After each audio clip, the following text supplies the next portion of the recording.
কারণ আপনি যদি জালেম হয়ে থাকেন, মুনাফিক হয়ে থাকেন, আপনার পক্ষে কোনো কথা কোরআনে আছে? কথা বলেন আছে?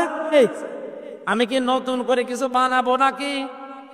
আপনারা আসলেই বলেন যে আপনি যা বলেন সব ওই দলের দিকে যায়। আরে ভাই, ওই দলের লোক কোরআন মেনে চলে, এই জন্য ওই দলের দিকে যায়।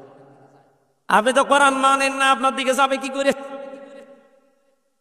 যেখানেই যাচ্ছে এখন সারা দেশে একই অবস্থা। জালেম তো বিদায় নিয়েছে, কিন্তু মুনাফিক কিছু আছে।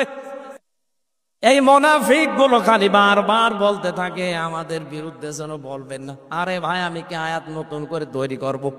কোথায় পাবো আমি? যা আছে জালেমের বিরুদ্ধে যেমন মুনাফিকের বিরুদ্ধে এইরকমই কথা বলেন না কেন? আপনার পক্ষে যদি আল্লাহর কোরআনের কথা, রাসূলের হাদিসের কথা নিয়ে আসতে হয়, তাহলে হারজনের ব্যাখ্যাটা আপনাকে বোঝা লাগবে। যেহেতু আমি এখানে বসেছি, কি করে উপস্থাপন করা লাগবে কোরআনের ধরন আল্লাহ আমাকে শিখিয়ে দিয়েছেন। আমরা সেই ধরনটা সামনে নিয়েই বলতে চাই। আল্লাহ আমাদের তৌফিক দাও।